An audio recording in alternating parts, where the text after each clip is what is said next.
Uh, Here we are again. As I do the ill-advised, lighter joint. Ill-advised because my older brother thinks that this is all just programming. Oh man, killing me. Programming by the government at the highest levels to implement mind control at the lowest levels. Is my brother wrong? I don't think so. I just don't think that everybody is susceptible to the same things.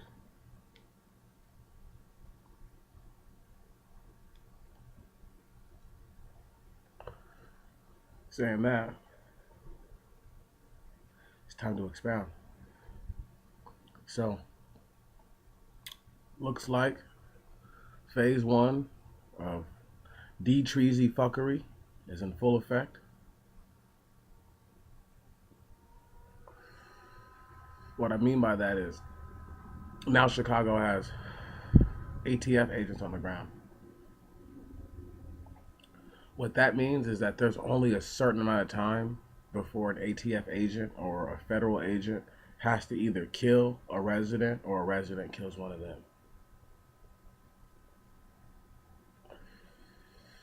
In the case of the latter, several things will happen. They will beef up the forces that are currently looking into everything. That's not successful. You will see the first ever, ever campaign in your life of boots on the ground in the city. And they'll do it no differently than they've done any other city overseas that they've invaded. Via leaflets, via loud forewarnings that you need to leave the city, you need to evacuate this area. Anyone staying behind will be treated or can be treated or is subjected to be treated as a hostile.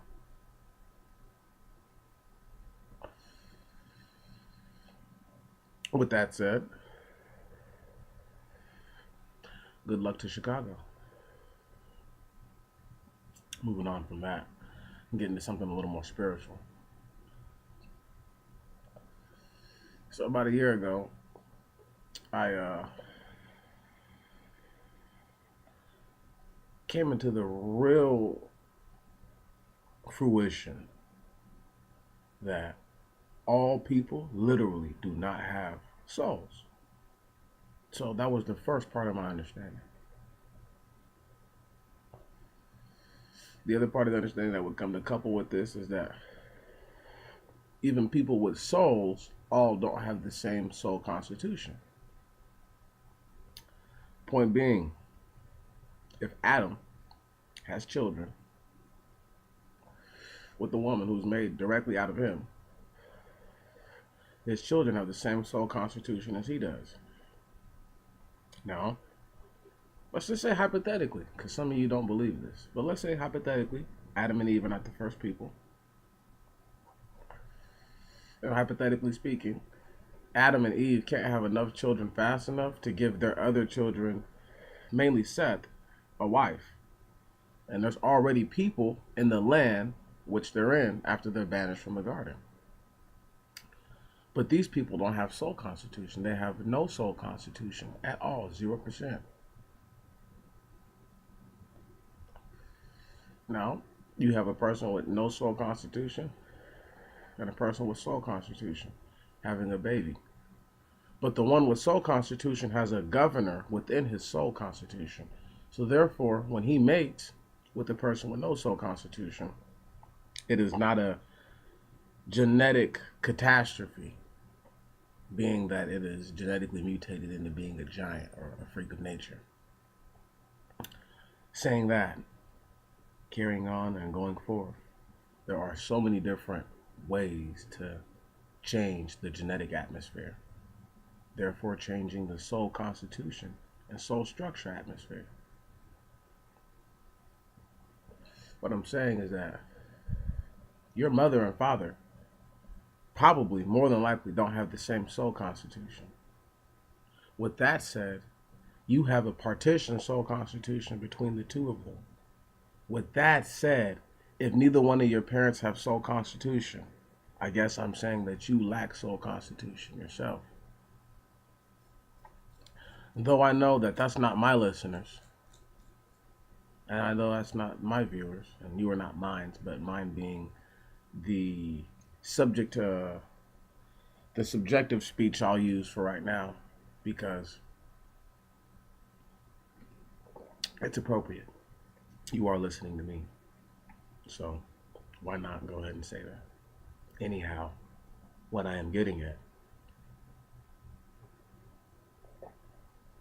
is with the lack of soul constitution comes a lack of understanding things that are within a spiritual realm. So a person with no soul constitution actually could never understand a simple order of dietary laws. What I'm saying is that a man like Paul, who lacked soul constitution, will tell you out of his mouth that all meat is okay, all meat is good, everything is okay, everything is all good. You can marry who you like, you can be with who you like. But if you look at the dietary laws and then you look at the social moral construct laws of the Hebrew Israelite people, you will see that everything he said was totally erroneous and actually untrue. So, what I'm getting at is that all people do not have the same understanding because they don't have the same kind of soul constitution. And their soul constitution, I'm not going to say dictates the level of understanding, but it does dictate how much it is that they will understand pertaining to a specific thing. I don't expect a person with soul constitution to understand that an animal like a pig or a shrimp that is a bottom feeder that lives a dirty life, so to speak, its constitution of, of energy goes against the direct constitution of your energy. That's all. So, in other words, it's not healthy. It's not good for you, no matter what it tastes like. Right. There's people who can't stand kale, but kale is wonderful for your body. People who can't stand, wheatgrass or whatever, but it's wonderful for your body. You know, there are so many different little things that there are things that taste good that are good for you. There are things that taste bad that are bad for you. There are things that taste good that are bad for you. There are things that taste bad that are good for you. It will always be like this, that you cannot judge simply based on what it is. Excuse me. The end game criteria is all you have to judge anything on, to base it on. I watched the video, because I watch many videos. You guys know me. That's why I'm able to throw all this nonsense at you. I don't copy what I hear. I'm able to receive it, compare it to what I know, and either accept it or move on. Well, what I heard, and I'm going to show you my hands. I'm not going to do any of the symbols. But if I start making what we all know to be known Illuminati hand symbols, right on, and then you say something like, bro, are you a Mason or something nonsensical like that?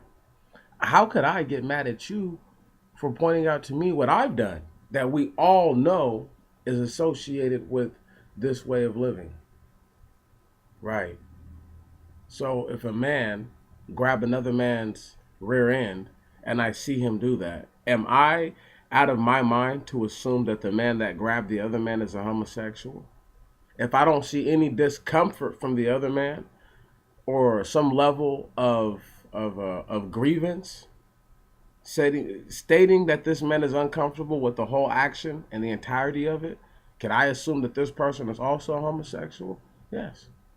So, saying that, the criteria gives you everything, right? If I eat pork and I have high blood pressure and my fucking legs are always swelled up and I'm always in the hospital, only because I eat pork. And my doctor tells me I should stop eating pork because I ask me everything. I give him a list of everything I eat, and he's like, "You need to stop eating this." And I'm like, "It's just so good, doc. You ever had some other pork chops?" Right? You ever had pork roast? Blah, blah, blah, blah, blah, blah. Just abominable excuses and nonsense. All I'm saying is that if Paul was so right about strange wives being the problem, then why is it that at the end of Deuteronomy, the last thing that Moses tells the people is, if you allow your daughters and your sons to marry off into the peoples of these lands, they will convert to their gods, right on, and they will go a whoring. So why would the an ordinance be to only marry within the tribe if that wasn't important? Once again, who was one man who wasn't even a prophet, not even a true apostle? He was self-appointed. He says this a lot of time. He's a self-appointed man. Anyhow, we will get off of that. We will speak on something else before I end this expound out. What shall we talk about?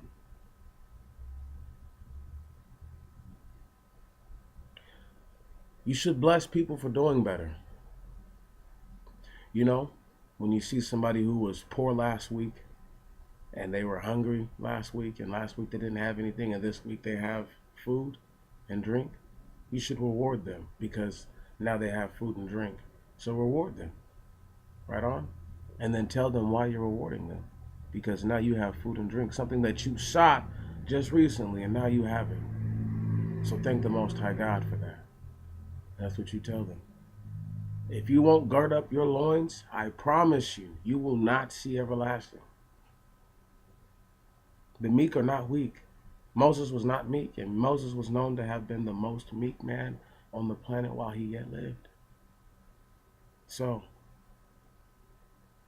I ask you, are you afraid of salvation so much that not dying seems to be the better option?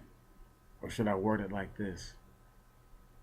Are you so afraid to die, not just for anything, but for a real cause, what really does matter, to escape persecution?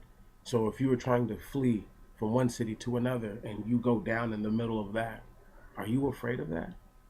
Or are you willing to accept that this is what the Most High God has written down for me, for the set of choices that I made that culminated to this finite happening? That's all I'm asking. Gird up your loins. Don't be afraid. There's nothing to be afraid of, I promise you that. These people can't beat you at your own games. They can only beat you at theirs, so don't play their games. Right. Right. I try not to talk too long. You know, people don't really listen to the whole things anyway, and I try not to, take up too much of anybody's lifetime. But I would like to say this before I left. Don't you guys find it just a little odd, just a wee bit, that if you were to look into history and actually look at white people and look at where in which they actually came fully into power, one could argue that they actually only came into power after what's the war between the French and the Spanish, fighting at Waterloo and all that. You know what I'm talking about. Is it the Spanish War? I can't think. I'm sorry. But you guys know what I'm talking about, though. That conflict. I would argue then that was when they actually came into real power. They've been around for a long time. I've been listening to a brother of mine's. I love listening to him.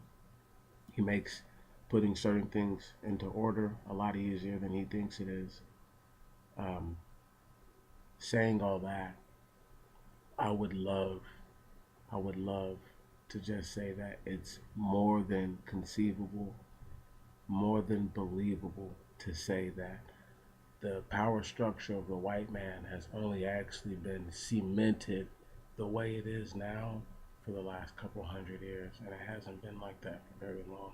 And it took them a very long time, which is why you go to other places and their history will contradict everything that you've ever heard. Saying that, you guys have a wonderful day. It's a blessing to be alive. Thank the Most High God, because only the living can ever thank Him. You understand that? The dead can do nothing. They can do nothing. They can do nothing. They cannot thank Him. They cannot praise Him. They cannot ask for forgiveness. That's why it's up to you, while you yet live, to ask for forgiveness for your forefathers, because they can't do it for themselves anymore. And if they do it, you need to do it for them. Thank you very much. You have a great day.